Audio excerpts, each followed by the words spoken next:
President William Ruto led Gachagua runs for presidency in 2027? Or will the court overturn the impeachment? And if they do, what happens to Kindiki? Saboti Member of Parliament Caleb Amisi just dropped a set of questions on Tuesday that have put Mount Kenya politics and the 2027 succession race in the spotlight. What Amisi is saying is that the central question was simple but very loaded. Will President William Ruto allow off the impeachment impediments and let the former Deputy President Rigathi Gachagua runs for presidency in 2027? That one question opens up a very complicated political conversation, because right now Gachagua is in court fighting his impeachment. The case is ongoing, and the outcome of that case could directly determine whether Gachagua is legally allowed to run for any office or not. The second question Amisi raised is arguably even more interesting. If Gachagua does enter the 2027 presidential race, will Mount Kenya vote for him, or will the region shift its support to a candidate from outside central Kenya altogether? That is a question that cuts to the heart of how Mount Kenya votes. Historically, the region has voted as a bloc. It has backed its own 3 presidents in a row.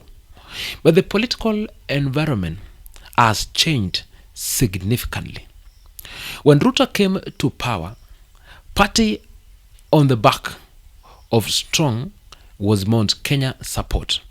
Gachagua was seen as the region's representative inside the government right now. Then came the impeachment. So the loyalty question is now very real. Does Mount Kenya follow Gachagua if he runs, or does the region stay with Ruto and Kindiki and whoever Ruto's back? Amisi is essentially saying nobody knows anymore, and that uncertainty alone is very significant. Amisi also raised the legal angle, and that is where it gets very technical but also very consequential. The court are still hearing Gachagua's impeachment through his legal team led by senior counsel Paul Mwite. Gachagua has already told the court that the reinstatement bid has been dropped.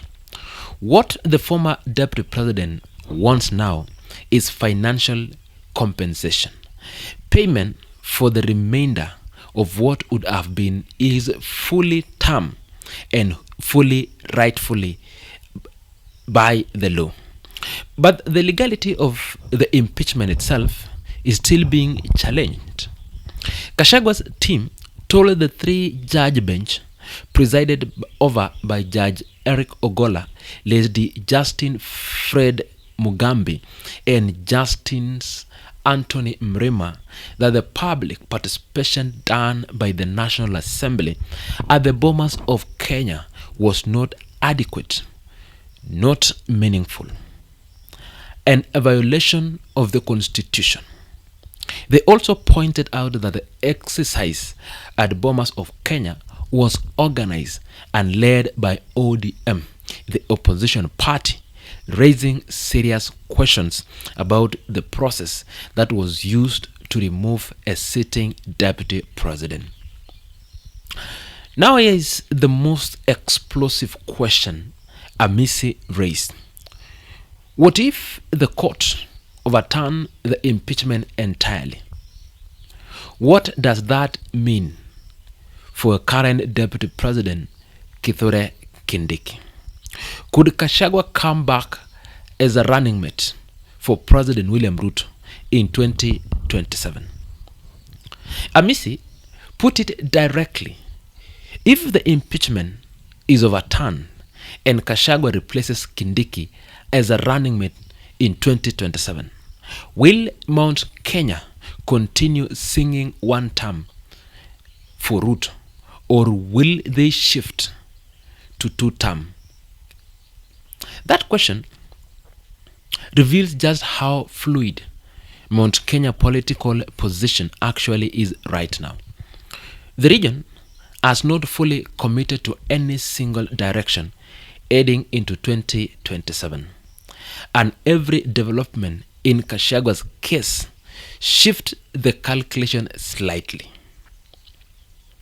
Amisi, who is an ODM lawmaker who moved to the rebel Linda Mwananchi faction after the passing of Raila Odinga, so his interest in this story is not just curiosity.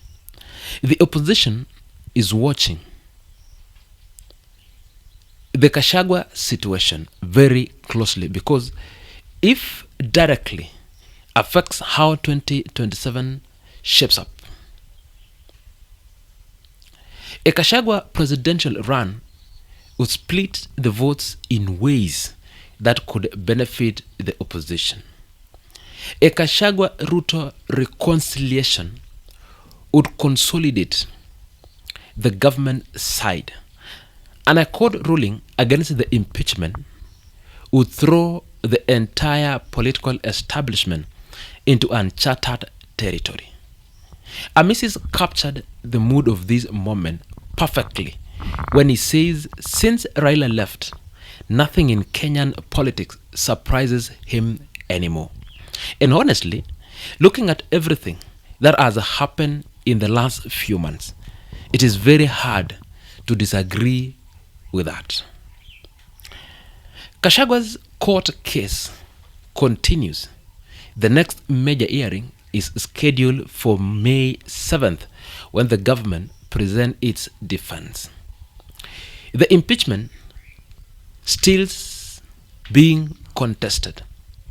The financial compensation claim is on the table right now, and the 2027 political calculation shifting every single week. The question Amisi raised, these are not just social media posts. They are the real question that Kenyan politicians in boardroom and party offices are asking each other right now. Will Ruto clear the way for Gachagua? Will Mount Kenya unite behind one candidate? Will the court deliver a ruling that changes everything? Nobody has the answer yet, but the conversation has started, and the 2027 is closer than it looks.